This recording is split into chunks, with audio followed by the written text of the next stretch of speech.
Hello everyone, welcome to English class. My name is Rubaina Talwar और आज हम करेंगे टेंसेस को। तो ये है हमारा टेंसेस का लेक्चर नंबर 1। ठीक है, तो पहले मैं लिख दूं, चलो मैं लिख ही देती हूँ। चलिए, तो ये है हमारा क्या लेक्चर नंबर 1।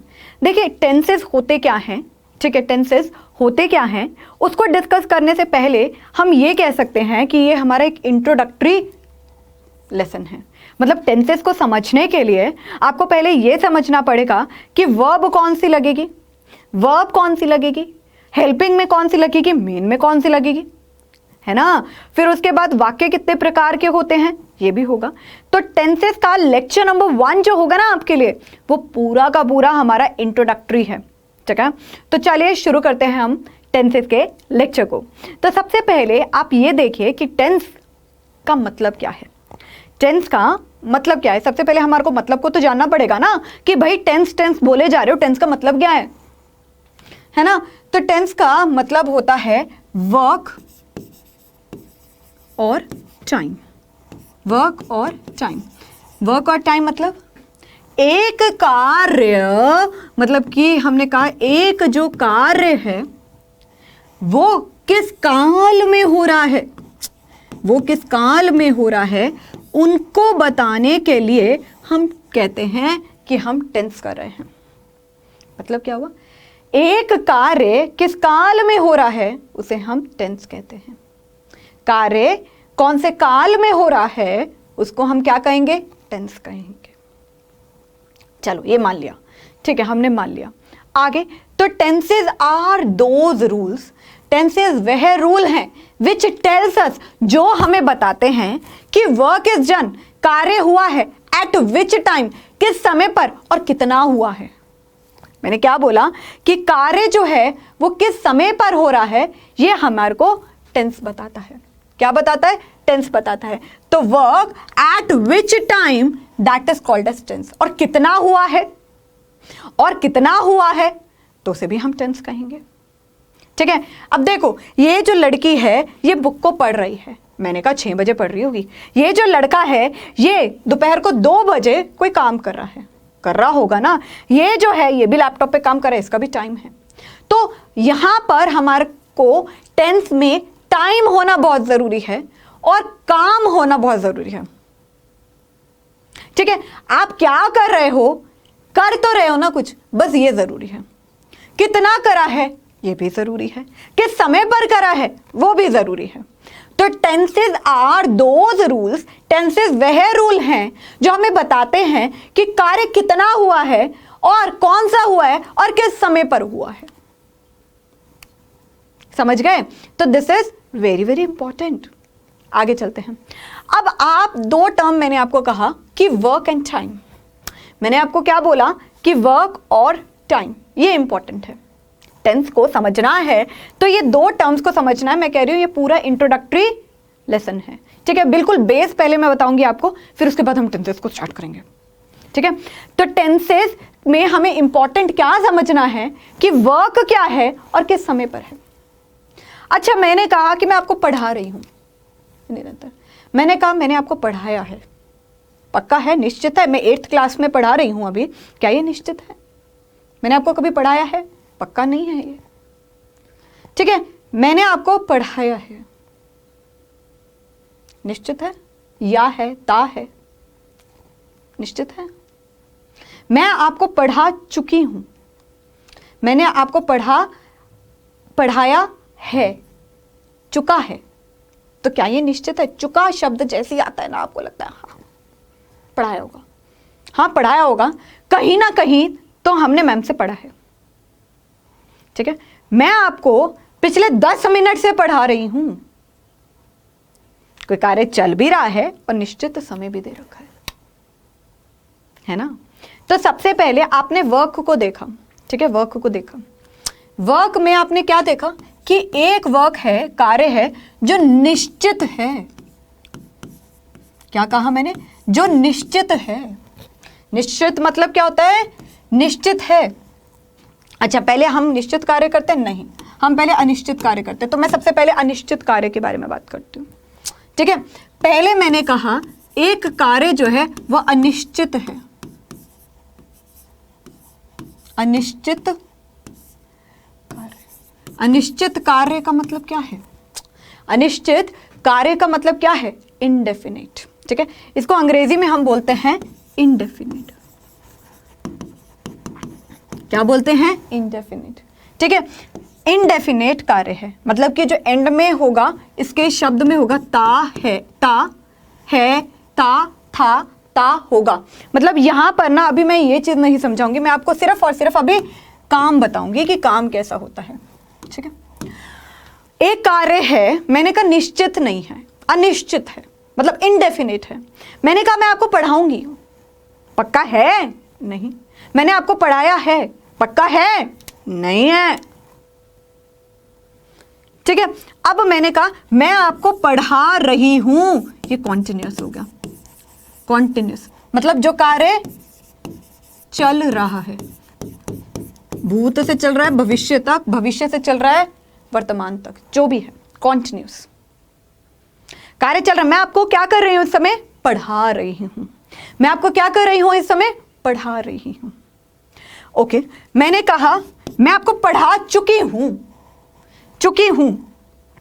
आप खाना खा चुके हैं, प्रेजेंट में, चुकी हूं, चुके हैं, चुका था, मैं खाना खा चुका था। मैम डेफिनेट है, आपने अपने बारे में झूठ थोड़ी बोला होगा। तो यहां पर हम क्या बोलते हैं? कॉन्टिन्यूअस के बाद यहां पर हम बोलते हैं इनडेफिनिट। यहां पर हम क्या कहते हैं? पक्का, निश्चित। तो हमने कहा जो निश्चित कार्य होता है, ठीक है, जो हमारा क्या है? निश्चित कार्य। निश्चित कार्य को हम क्या बोलते हैं? परफेक्ट। मतलब ये डेफिनेट है, ये क्या है? परफेक्ट। इसे हम कहते हैं परफेक्ट। ठीक है, एक कार्य मैंने कहा कि मैं पिछले 10 मिनट से आपको पढ़ा रही हूं। मैंने क्या बोला? पिछले 10 मिनट से मैं आपको पढ़ा रही हूं, 10 मिनट से मैं आपको पढ़ा रही हूं। अच्छा, तो यहां पर क्या हुआ? जो कार्य निश्चित रूप से चल रहा है, मतलब ये हो गया perfect continuous. Perfect continuous. Perfect continuous का मतलब क्या हुआ? निश्चित रूप से चल रहा है, अनिश्चित नहीं, निश्चित, निश्चित। ठीक है,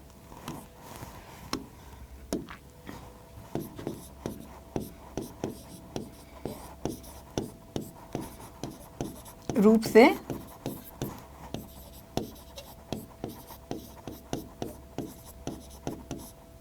ठीक है, ये निश्चित रूप से चल रहा है। तो कार्य को हमने बांटा 4 प्रकार में। कार्य को हमने क्या किया? 4 प्रकार में बांटा। मैंने कहा एक है कार्य पक्का नहीं है, एक कार्य है जो चल रहा है, और एक कार्य है जो पक्का है, और एक कार्य है जो पक्का कुछ समय से चल रहा है। अंडरस्टूड? अब हमारा टाइम आ गया। काल हमने जब भी पढ़ा, हमने कहा काल तो 3 प्रकार के ही होते हैं। वर्क मतलब कार्य, या जिसे हम कहते हैं वर्ब। वर्क हमारे क्रिया को दर्शाता, मतलब क्रिया को दर्शा रहा है ना। टाइम हमारे काल को दर्शा रहा है। देवों के देव महादेव। तो हम यहां पर क्या बोलते हैं? काल कितने के हो गए? काल कौन से हो गए? काल हमारे 3 प्रकार के हो गए। कौन से? पहले तो भूतकाल, जो बीत गया। भूतकाल, भूतकाल मतलब जो बीत गया, सो बीत गया, बीत गया। ठीक है, जिसे हम अंग्रेजी में क्या बोलते हैं? पास्ट। फिर हमारा आ गया जो हम इस समय चल रहा है काल। कौन सा चल रहा है? वर्तमान काल। कौन सा चल रहा है? वर्तमान काल। और वर्तमान काल कौन सा होता है? प्रेजेंट। ठीक है, थर्ड। अब आगे कौन सा आएगा? भविष्य आएगा। कौन सा आएगा? भविष्य आएगा। तो ये भविष्य हो गया भविष्य काल। तो भविष्य काल मतलब आने वाला। ठीक है, ये कौन सा होता है? ये चल रहा है। ठीक है, भविष्य काल, आने वाला काल, आने वाला काल। ठीक है, तो इसको हम क्या कहते हैं? Future tense. फ्यूचर। ठीक है, फ्यूचर। अब एक चीज सुनो, वर्क का मतलब क्या है? अब जो ये टेंस है, टेंस जो है ये तो दोनों चीजों से बना है ना, जिससे भी और इससे भी। अब कोई अनिश्चित कार्य प्रेजेंट में भी हो सकता है, पास्ट में भी हो सकता है, फ्यूचर में भी हो सकता है। कॉन्टिन्यूस पास्ट में भी हो सकता है, वर्तमान में भी हो सकता है, फ्यूचर में भी हो सकता है। निश्चित कार्य चुका है मतलब परफेक्ट है जो कार्य है वो पास्ट में भी हो सकता है, प्रेजेंट में भी हो सकता है, फ्यूचर में भी हो सकता है। ठीक है, परफेक्ट कॉन्टिन्यूस निश्चित कार्य जो चल रहा है या चल रहा था या चल रहा होगा, मतलब ये भूतकाल में भी आ सकता है, भविष्य में भी आ सकता है और प्रेजेंट में भी आ सकता है ना। तो यहां पर हम क्या करेंगे, सबसे पहले टाइप ऑफ टेंसेस में बांटने के लिए सबसे पहले आप समय के अनुसार टेंस को बांटो, टाइम के अनुसार, प्रेजेंट, पास्ट, फ्यूचर। क्या हमने बांटा, टाइप ऑफ टेंसेस को जानने के लिए हमने पहले टाइम के अनुसार बांटा। ठीक है, टाइम के अनुसार बांटो, प्रेजेंट टेंस, पास्ट टेंस और फ्यूचर टेंस। क्या बोला, प्रेजेंट, पास्ट और फ्यूचर। ठीक है, अब प्रेजेंट में कोई निश्चित अनिश्चित कार्य हो सकता है या नहीं हो सकता, बताओ ना। हो सकता है मैम, हो सकता है। ठीक है, हो सकता है। प्रेजेंट में कोई अनिश्चित कार्य हो सकता है कि पक्का नहीं है, मैम मैं पूरे लेक्चर को देख पाऊंगा या नहीं देख पाऊंगा, अनिश्चित हो सकता है ना। तो यहां पर अनिश्चित को हमने क्या कहा, इनडेफिनिट। क्या कहा, इनडेफिनिट कहा। ठीक है, अब यहां पर हमने क्या कहा, क्या प्रेजेंट में कोई कार्य चल रहा है, मैम अभी तो चल रहा है, हम वीडियो को देख रहे हैं ना अभी। ओहो बड़े तेज हो रहे हो तुम, हैं तुम्हें सब आता है, हमें सब आता है। तो मैंने कहा कि प्रेजेंट में कोई कार्य चल रहा हो सकता है, हाँ पिछले 10 मिनट से चल रहा है, मतलब कि भूत से चलता हुआ भविष्य, भूत से चलता हुआ वर्तमान में आ गया है। क्लियर यहां तक। अब कॉन्टिन्यूस के बाद हम क्या करेंगे, हमने कहा कोई डेफिनेट हो सकता है, मैं तो पूरी क्लास देखूंगा, मैं अपने लिए बोल सकता हूं। मैंने कहा अच्छा, तो डेफिनेट को हम क्या बोलते हैं, परफेक्ट। ठीक है, उसके बाद आपने क्या किया, एक होता है परफेक्ट कॉन्टिन्यूस, ये कार्य को बांटा। मैंने क्या बोला, अब आपने क्या किया, उसके बांटने के बाद आपने वर्क में बांटा है। क्या करा है, वर्क में बांटा है। तो टेंस क्या हुआ, पहले 4 प्रकार के टेंस हो गए हमारे, प्रेजेंट, इंडेफिनिट टेंस। क्यों, हम पहले टेंस में टाइम के साथ साथ वर्क को भी तो बांट रहे हैं ना। टेंस, अब हम टेंस लगा सकते हैं यहाँ पर, नहीं लगा सकते, लगा सकते हैं। टेंस मतलब टाइम और वर्क। अब हमने टाइम को भी बांटा और टाइम में वर्क को भी बांट दिया है, टाइम को भी बांटा, टाइम में वर्क को भी बांट दिया है। तो present indefinite tense, present continuous tense, ठीक है, प्रेजेंट परफेक्ट टेंस और प्रेजेंट परफेक्ट कॉन्टिन्यूस टेंस। समझे, समझ गए, ओके। अब पास्ट को देखो, पास्ट में भी इंडेफिनिट हो सकता है, हाँ हो सकता है। पास्ट में भी हमने कोई अनिश्चित कार्य किया हो, हाँ मतलब पक्का नहीं है, हमें नहीं याद, अनिश्चित। पास्ट में भी हमने कॉन्टिन्यूस करा हो, यस। पास्ट में भी हमने कॉन्टिन्यूस किया हो, हाँ हो सकता है। पास्ट में भी हमने कोई निश्चित कार्य कर चुके हों, हम कार्य कर चुके थे, क्योंकि यहां पर थे आएगा, यहां है थे और होंगे। ठीक है, उसके बाद यहां पर क्या, पक्का निश्चित कार्य चल रहा होगा, था। मैंने कहा मैं 2 घंटे से पढ़ रही थी, 2 घंटे से मैं पढ़ रही थी, पास्ट में कॉन्टिन्यूस है और 2 घंटे मतलब निश्चित समय भी दे रखा है। ठीक है, तो यहां पर भी हमारा क्या हो सकता है, परफेक्ट कॉन्टिन्यूस। अब इसके आगे हम टेंस लगा सकते हैं, हाँ क्यों टेंस लगा सकते हैं, क्योंकि पहले हमने टाइम से बांटा, टाइम में हमने वर्क में बांटा, तो यहां हमारा क्या हो गया, प्रेजेंट इंडेफिनिट टेंस। ठीक है, present continuous tense, present perfect tense और present perfect continuous tense. Okay, क्या ये चीज़ें फ्यूचर में हो सकती हैं, फ्यूचर में हो सकती हैं, मैम हो सकती है। फ्यूचर में भी हमारा पक्का ना हो कि हम ये क्लास को देख पाएँ या ना देख पाएँ, ऐसा मत करना यार, मेरा दिल टूट जाएगा। ठीक है, तो यहाँ पर हमारा क्या हो गया, इंडेफिनिट। ठीक है, ये हमारा क्या हो गया, कॉन्टिन्यूस। ठीक है, कॉन्टिन्यूस। फिर हमारा यहाँ पर भी परफेक्ट आ सकता है और यहाँ पर भी परफेक्ट कॉन्टिन्यूस आ सकता है ना। फ्यूचर में भी हम ये 4 प्रकार के टेंसेस को कर सकते हैं ना, हाँ कर सकते हैं। आगे टेंस लगा सकते हो, क्यों नहीं लगा सकते, लगाओ लगाओ। मैंने कहा ठीक है, टेंस, ठीक है टेंस, और यहाँ पर टेंस। तो हमने देखा कि टेंसेस को बांटने के लिए हमें क्या करना पड़ा, हमें पहले समय के अनुसार बांटना पड़ा, उसके बाद उसके अंदर कार्य को बांटा हमने, ठीक है। तो टोटल कितने टेंसेस हो गए, यहाँ पर 4, ठीक है, यहाँ पर 4 टाइप ऑफ टेंसेस, यहाँ पर 4 टाइप ऑफ टेंसेस, ठीक है, यहाँ पर 4 टाइप्स ऑफ टेंसेस।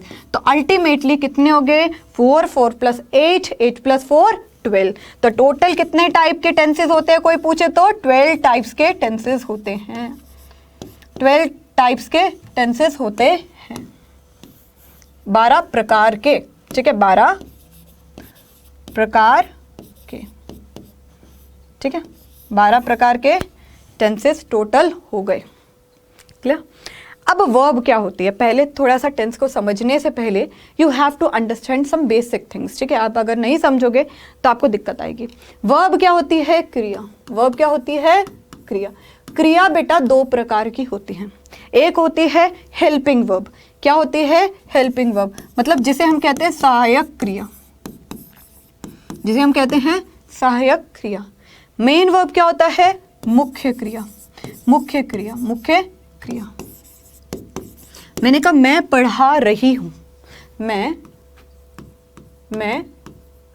पढ़ा रही हूं, ठीक है, मैं पढ़ा रही हूं, ठीक है।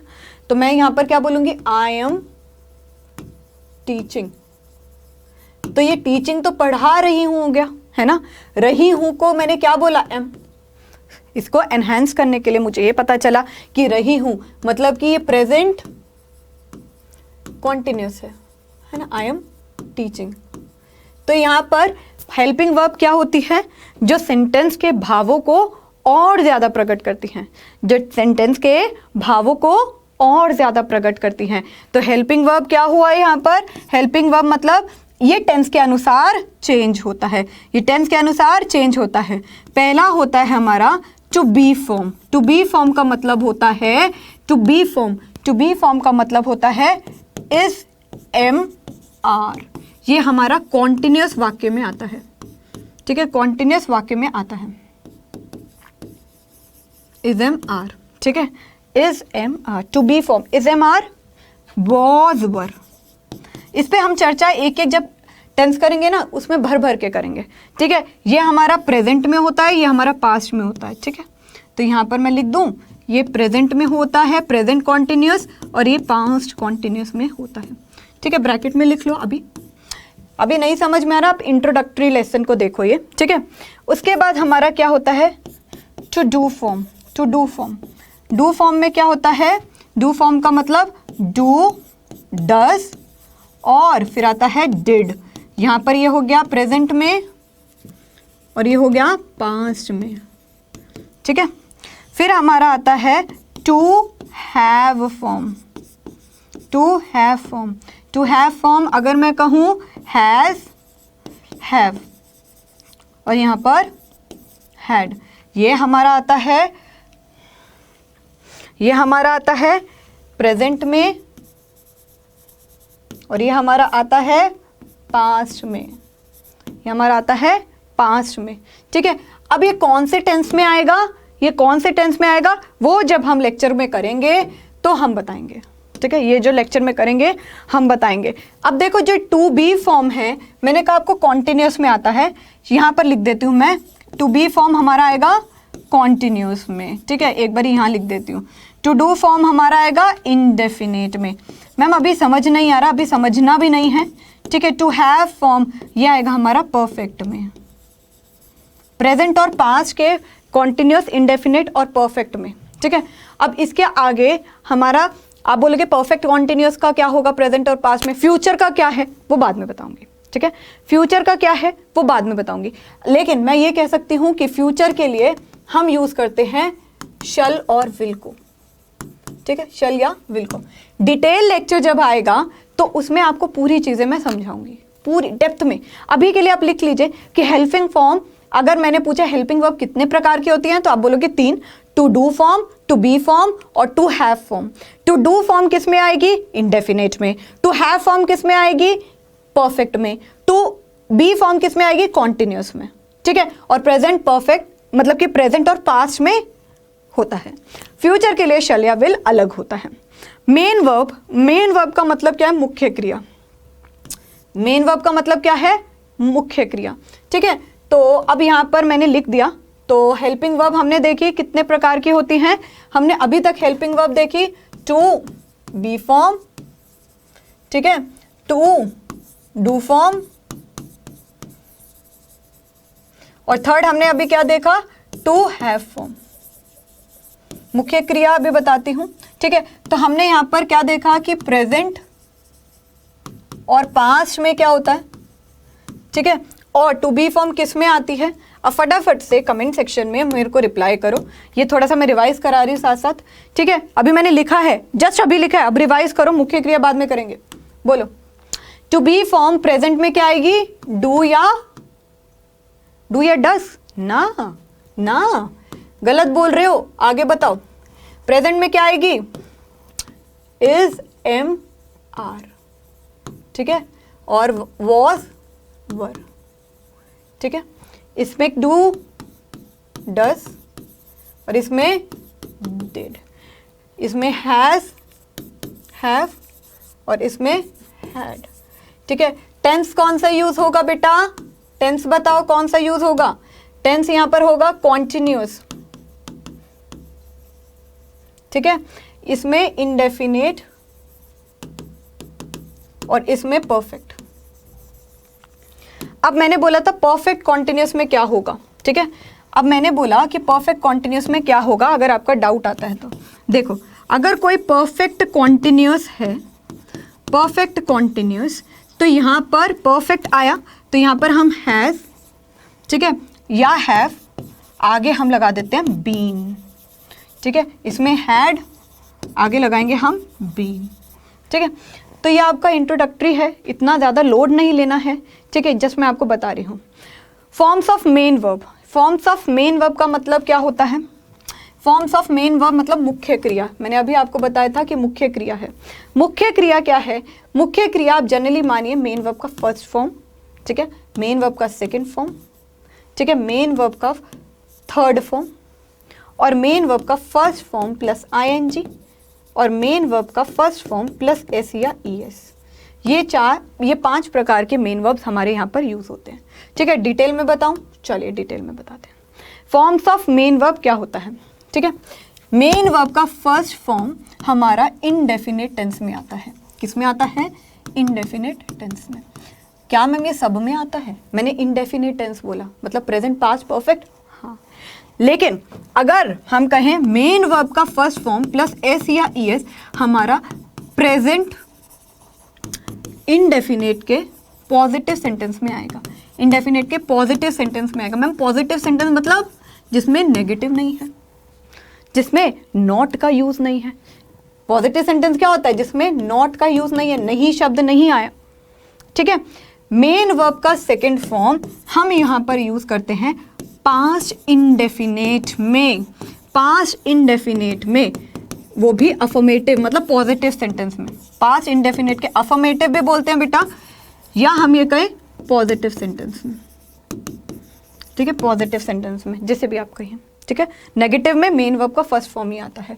तो यहाँ पर हमने कहा मेन वर्ब का फर्स्ट फॉर्म इंडेफिनेट में आता है, ठीक है। सेकेंड फॉर्म पास्ट इंडेफिनेट के सिर्फ और सिर्फ अफर्मेटिव सेंटेंस में आता है। मेन वर्ब का थर्ड फॉर्म चाहे नेगेटिव हो, चाहे पॉजिटिव हो, चाहे क्वेश्चन पूछ रहे हो, ये हमेशा परफेक्ट टेंस में आएगा। क्या आएगा, ये परफेक्ट टेंस में आएगा, ठीक है। मेन वर्ब का फर्स्ट फॉर्म प्लस आईएनजी जो होता है, ठीक है, उसे हम क्या कहते हैं, वो हमेशा हमारे कॉन्टिन्यूस टेंस में आता है। Present, past, future, present, past, future, ठीक है। तो हमारा हेल्पिंग वर्ब, मैं फ्यूचर का एक बार ही लिखवा देती हूँ आपको, ठीक है। हेल्पिंग वर्ब हमारा होता है फ्यूचर टेंस का सबसे अलग। फ्यूचर टेंस का होता है शल या विल, शल या विल, ठीक है, शल या विल। अभी मैंने आपको जस्ट ये बताया है कि मेन वर्ब के फॉर्म क्या होते हैं, ठीक है, कौन कौन से टेंसेस में यूज होते हैं। हेल्पिंग वर्ब बता। अब ये हेल्पिंग वर्ब एक वचनकर्ता के साथ और बहुवचनकर्ता के साथ अलग अलग होते हैं। एक वचनकर्ता के साथ और बहुवचनकर्ता के साथ अलग अलग होते हैं। मतलब क्या हुआ, जब आपने यहाँ पर लिख लिया, दूसरी बारी मेरा लिखने का पर्पस था कि मैं आपको एक बारी एक इंट्रोडक्टरी दे सकूं कि भाई यूज कैसे करते हैं, ठीक है। इज हमारा सिंगुलर, मतलब एक वचन करता है, मतलब I am Ram is teaching, ठीक है। एम हमेशा आई के साथ यूज होता है, आर हमेशा प्लूरल के साथ, मतलब बहुवचन के साथ यूज होगा। थोड़ा ज़्यादा लग रहा है, ज़्यादा लग रहा है। जो हमेशा हमारा प्लूरल के साथ यूज होता है, और डज हमेशा हमारा सिंगुलर के साथ यूज होता है, एक वचन के साथ यूज होता है। आई के साथ हमेशा डू यूज होता है, ये रूल है। हैज़ हमारा सिंगुलर के साथ यूज होगा, हैव हमारा प्लूरल के साथ यूज होगा, लेकिन आई के साथ हमेशा हैव यूज होता है, ये हमारा रूल है। पास्ट में वॉज हमारा सिंगुलर, वर हमारा प्लूरल के साथ यूज होता है। डिड हमारा चाहे सिंगुलर हो चाहे प्लूरल, दोनों के साथ यूज होगा। हैड हमारा चाहे सिंगुलर हो या प्लूरल, दोनों के साथ यूज होगा, ठीक है। तो यहाँ पर भी परफेक्ट कॉन्टिन्यूअस में भी यही है, अगर सिंगुलर है तो हैज बीन, अगर प्लूरल है तो हैव बीन, अगर सिंगुलर है या प्लूरल है हैड बीन, प्रेजेंट या परफेक्ट, मतलब प्रेजेंट परफेक्ट कॉन्टिन्यूअस में या पास्ट परफेक्ट कॉन्टिन्यूअस में। अभी आपके लिए पहला लेक्चर था, थोड़ा ज़्यादा लग रहा है मुझे, ठीक है। तो एक इंट्रोडक्टरी लेसन है ये, ठीक है। आपको थोड़ा सा बेस मैंने बता दिया है, लेकिन इन्हीं पर पूरी चर्चा हम करेंगे आने वाले लेक्चर में इसी चैनल पर। तो होप आपको थोड़ा बहुत समझ में आया है, और अगर आपको डाउट आता है तो कमेंट सेक्शन में लिख दीजिए, और अगर आपको रिवाइज करना है तो एक बार फिर वीडियो को देखिए और हेल्पिंग वर्ब, मेन वर्ब को ध्यान से सुनते जाइए, ठीक है, और कॉपी में लिखते जाइए। बाकी इस पर और चर्चा हम करेंगे और इसको एक्सप्लेन करेंगे। अभी तो मैंने जस्ट आपको बताया कि ये टर्म्स यूज होती हैं टेंसेस में, इस पर पूरी चर्चा होगी आने वाले लेक्चर्स में इसी चैनल पर। Hope you like the video. Thank you so much everyone, बने रहिए इसी चैनल पर। Bye bye, take care.